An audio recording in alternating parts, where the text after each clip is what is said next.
I've ridden every roller coaster at Universal Orlando Resort, including all the new ones here at Epic Universe, and this is the definitive ranking. Number 13, Pteranodon Flyers. Most guests will never ride it, not because they don't want to, but because they're not allowed.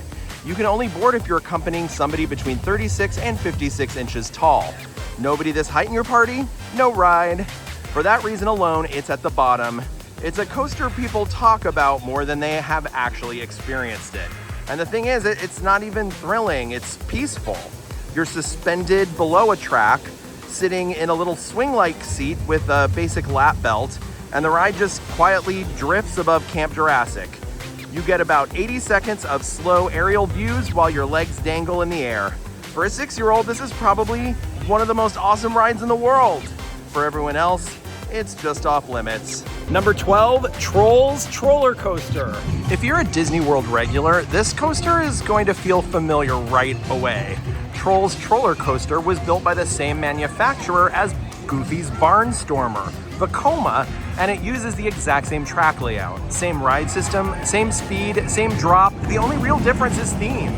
Instead of flying over a cartoon farm, you're riding the Catterbus through DreamWorks Land, dodging giant animated spiders, and Queen Poppy cheering you on. That makes this a perfect entry-level coaster for little kids or nervous riders who want something gentle, but still want to say they rode a real coaster. It's not groundbreaking, but it doesn't need to be. If your family loves Goofy's Barnstormer, this is Universal's version of that. Safe, short, colorful, and exactly what it promises to be.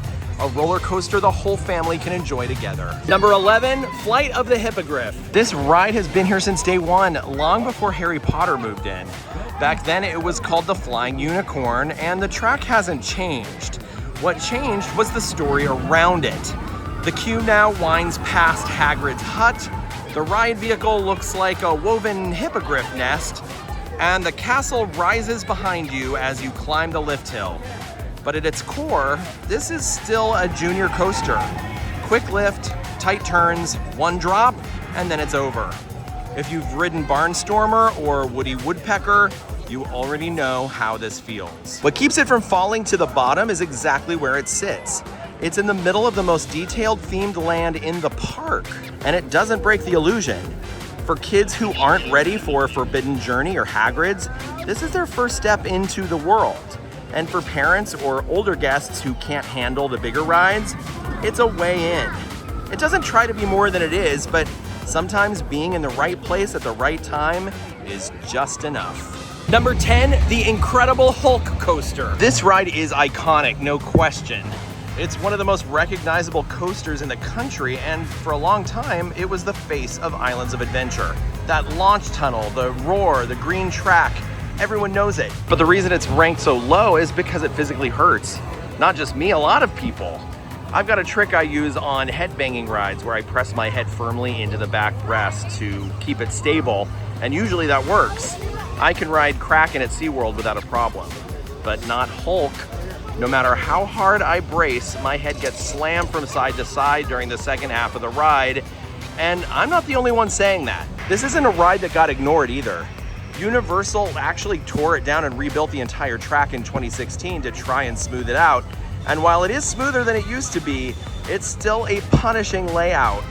Some elements were recalibrated to reduce discomfort, especially the Cobra roll and vertical loop, but it's not enough to save it from falling behind the newer generation of coasters. For thrill purists, meaning you appreciate the launch, the inversions, and the sustained force, even if the theming is minimal and the ride hurts a bit, this is a must-do.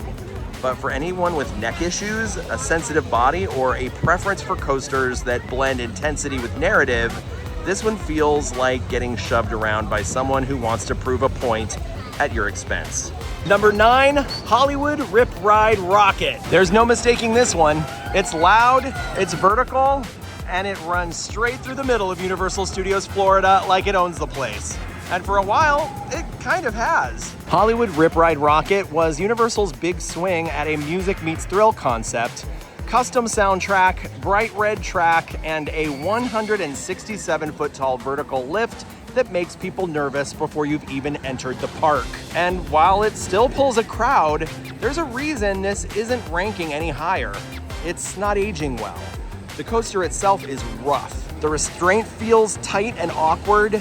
The mid-rise braking is jarring. It's common to hear people say they felt close to passing out on it. For a lot of guests, the payoff just doesn't match the discomfort. The music feature is cool. It lets you pick your own song and blasts it through the speakers in your seat, but it's been my experience that sometimes it doesn't work. And the whole ride has this weird stop-start pacing that makes it hard to stay in the moment. You're constantly being pulled out of the rhythm by trim brakes or jostling turns. And then there's the fact that it's soon leaving us forever. Hollywood RIP, which will then stand for Rest in Peace, Ride Rocket is confirmed to close in September 2025, which adds this strange finality to the experience. It's a ride that came in loud and fast and is going out with a whimper. Is this a whimper? Is that what a whimper is? Let me know in the comments if I did a good whimper. For thrill seekers, it still offers speed, height, and some decent airtime. But for most guests, it's a ride you do once, talk about for a second, and move on from, either because your body hurts or because you didn't care enough to go on it again. Permits filed with the city of Orlando indicate plans to replace the coaster with a new 2-story attraction encompassing approximately 39,036 square feet. The permits detail foundational work and infrastructure updates, including storm weather management, electrical systems, and fire suppression. While Universal has not officially announced what will replace Rip Ride Rocket, there is speculation the new attraction may be an Intamin multi-launch coaster. This speculation arises from a permit filed in October 2024, contracting coaster manufacturer Intamin for unspecified work. Intamin is known for creating the Jurassic World Velocicoaster and Hagrid's Magical Creatures Motorbike Adventure at Universal's Island of Adventure. The new attraction is expected to occupy a similar footprint to the current coaster, suggesting that the replacement may be another high-thrill experience. Number 8, Hiccup's Wing Gliders. This is one of the new coasters inside Epic Universe, and it's one of the most beautiful in motion. Hiccup's Wing Gliders is a family launch coaster set in the Isle of Berk, and it's designed to feel like flight, not speed. Not fear, but something smoother and more ecstatic. You launch over rockwork, past Viking rooftops and carved dragons in the cliffs and waterfalls breaking up the track. The ride looks like something Hiccup actually built. Stitched leather, exposed gears, soft curves. It's all done with care. If you've ridden Slinky Dog Dash at Hollywood Studios, this is Universal's answer to that idea. Both are outdoor coasters with mild launches and tight layouts, and both depend on their environments to give them life. Slinky is playful and oversized. Wing Gliders is cinematic and detailed, and it's not trying to scare you. It's trying to let you feel something. And this is a tough list. Just because this ride ranks at number 8 doesn't mean it's not extraordinary. It's the newest, smoothest family coaster of its kind out there right now.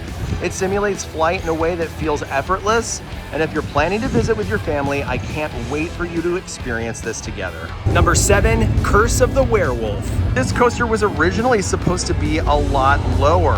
I rode it during the day and I walked off wondering what the point was. It's fully exposed, the track sits in open air, the sun hits every inch of it, and whatever story or mood they were going for just disappears. It reminds me of Guardians of the Galaxy Cosmic Rewind if you moved it outside, stripped the music, and made it immensely shorter. And I mean, literally. This ride lasts under 45 seconds from launch to brake run. There's no second act, no narrative shift, no time for the ride to become anything more than a quick spin through the woods. But then I came back at night and everything changed. The lighting made sense, or it made the ride make sense. The spinning felt faster, sharper, harder to track. I got completely disoriented. It didn't feel like you were on a spinning coaster anymore. It felt like something was chasing you. It's still short, that hasn't changed, but at night, it finally does what it was meant to do. The setting starts carrying its weight. The confusion turns to thrill and disorientation, which is kind of like confusion except for, I don't know, maybe with a theatrical element, because that's definitely what's going on here. And that's why I moved it up to number 7. It didn't change, I did. This is a coaster that only works in the dark, in my personal opinion. Would I go get in that 90-minute line right now and ride this? No. Would I come back tonight and wait as long as it takes to ride this in the dark? Absolutely. I think it's dependent completely, the success of this roller coaster, on experiencing it at night, which is what a lot of people think about Tron, and I actually don't think it about Tron, so it's interesting I'm this kind of person now. But for whatever reason, this one, it really mattered to me. But don't take my word for it. Ride it after sunset. You'll get it. Number 6, Harry Potter and the Escape from Gringotts. This is one of Universal's most popular rides, but as a coaster, it lands here. It uses a short drop track and a few small launches to qualify, but the actual experience is closer to a 3D dark ride with motion programming than anything physical. The queue and pre-shows are some of the best in the park. The visuals are polished, the pacing is deliberate, but the coaster sections are brief, and the screens do a lot of the work. If you're looking for real coaster intensity, it's not here. The 3D glasses create separation, the transitions are smooth to the point of being kind of forgettable. You almost miss them altogether, they're so seamless. And there's no payoff for people who want force or momentum. But for families and guests who don't want anything aggressive, this is where they go. It's safe, impressive, and it feels like you did something big without ever pushing your body. That's the balance it's built for. Number 5, Donkey Kong Minecart Madness. This is the one ride people are going to underestimate until they get on it. Donkey Kong Minecart Madness is part of Super Nintendo World inside Epic Universe. And from a distance, it might not look like much, but it's one of the most technically advanced coasters Universal has ever built. You're not riding on a visible track. You're suspended from a hidden one below, lifted into the air on a vertical arm. That setup allows the ride to simulate catastrophic track failures, gaps in the rails, crumbling bridges, impossible jumps, and lets you survive terrain a normal roller coaster could never handle.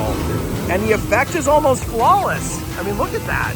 Because of this unique ride system, the center of gravity is different from a traditional coaster, and you can feel it. Not really in a good way. The ride is a little bit jumpy. Not rough, well, yeah, it's pretty rough. It's unnatural in a way that reminds you that this is something brand new. That's a fair trade-off for what it delivers. It doesn't rely on speed or size. It uses illusion, movement, and physics to create something you haven't felt or seen before. I have to tell you, of everything on this list, this is the coaster I can't stop thinking about at Universal. The ride experience itself is so surprising on this particular coaster, it caught me completely off guard. I was completely disarmed by it, and all of my judgment, it just won me over. So while I can't in good faith say this is the best roller coaster in all of Universal Orlando Resort, I also can't say it didn't hurt my back a lot the second time I rode it, when I rode it later in the day by myself and my ibuprofen had worn off. You're gonna wanna prepare for this one because it does jerk you around in ways that other coasters will not, and it all has to do with that amazing arm. But the amazing arm is what's able to create the impossible visual effect that you are out of control and magically able to rejoin your track. Like, what? But I can, however, express to you how exciting it is for me at 43 years of age to board a new coaster and have an experience that I've never had before anywhere else in the world. And that is this coaster for me. So happy coasting.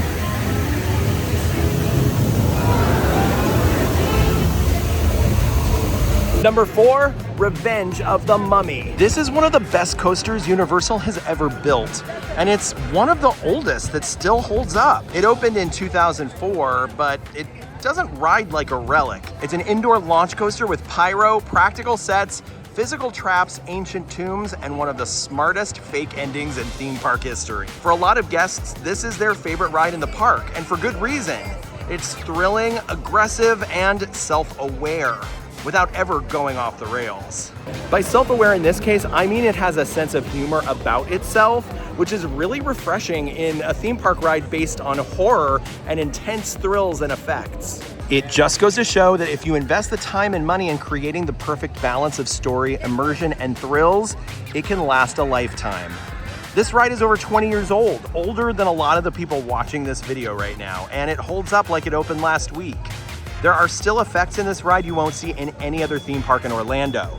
There's storytelling, there are gags, and you don't have to have seen the Mummy movies to understand exactly what's going on here. The Mummy is mad, and you are in big trouble, Brendan Fraser. Coaster track isn't long, it's bumpy in spots, the lap bars are tight, but all of this is forgivable. This ride doesn't need projection screens to create tension, though it admittedly does utilize a few.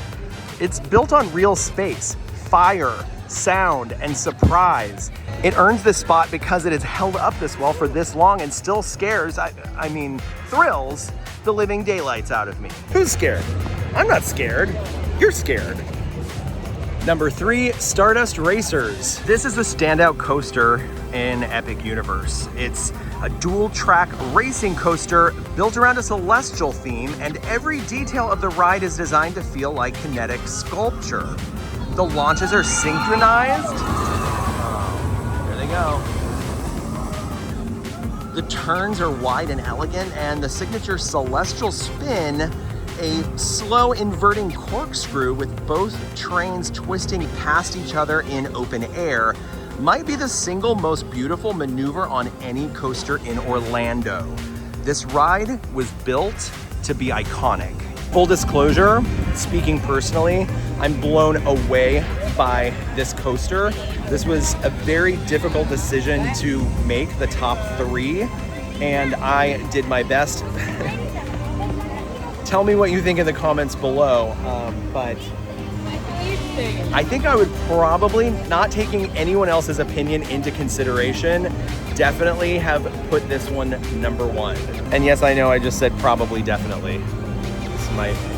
That's character. I was adding a little character to the video. There are 2 kinds of G-force in roller coasters: positive G's, which push you back into your seat, and negative G's, which lift you out of it. I'm a huge fan of negative force, otherwise known as airtime. That feeling of flying and that sense of elegance. That's what I personally look for in a coaster now, but not everyone wants that. For some people, it's terrifying. They feel like they're gonna fly out of their seat. I don't have that fear.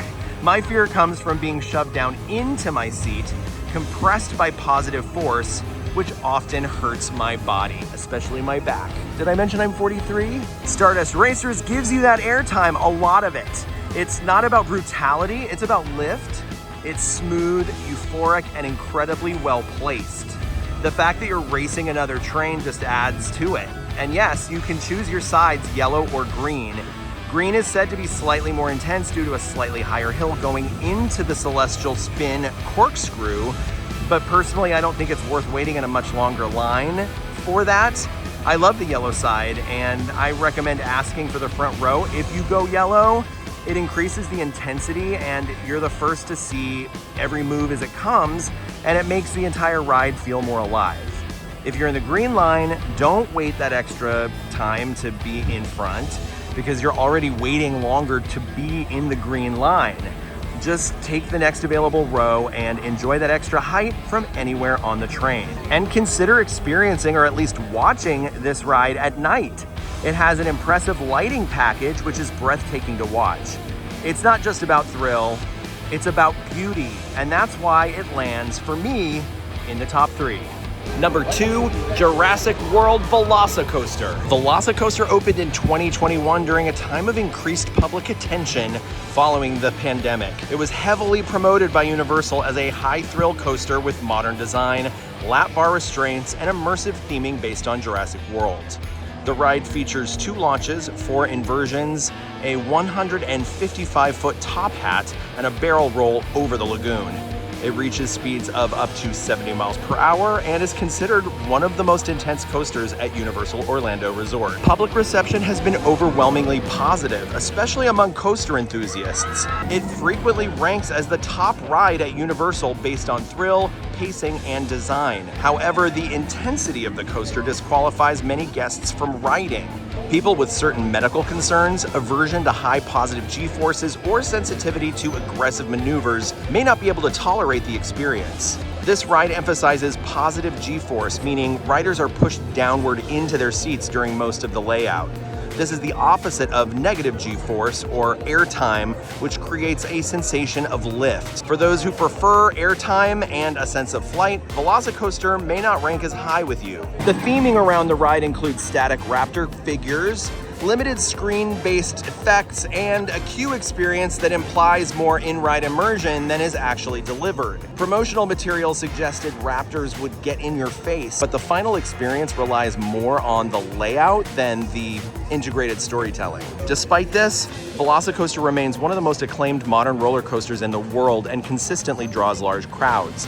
It ranks as number 2 here in this list due to its excellence in engineering, guest popularity, and overall design, while its intensity prevents it from taking the top position on a list intended to reflect broad accessibility. Number 1, Hagrid's Magical Creatures Motorbike Adventure. Hagrid's Magical Creatures Motorbike Adventure opened in 2019 at Universal's Islands of Adventure, manufactured by Intamin.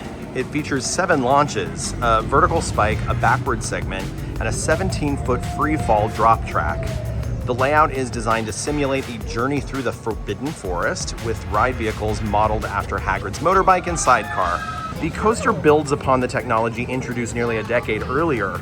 In 2010, Intamin invented the world's first vertical free fall drop track with the 13 at Alton Towers. In 2012, the German manufacturer Zierer adapted that concept in Verbolten at Busch Gardens, Williamsburg. Verbolten featured a similar drop track sequence embedded within a dark ride setting and used a vehicle-themed coaster train shaped like a car. The similarities between Verbolten and Hagrid's are clear.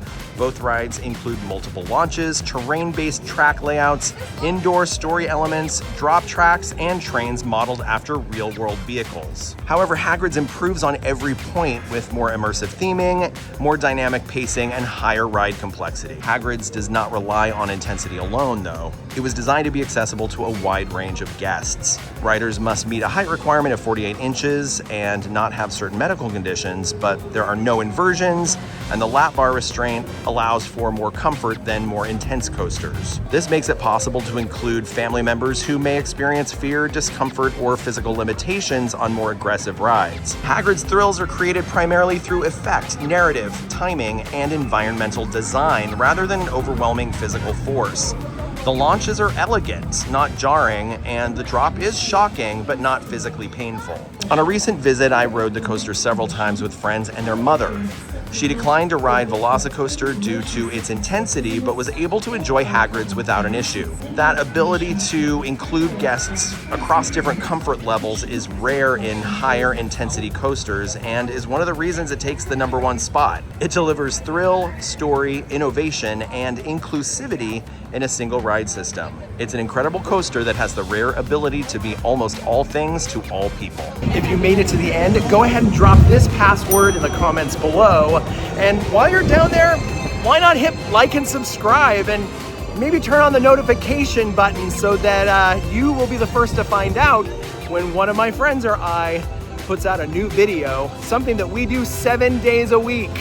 See you next time.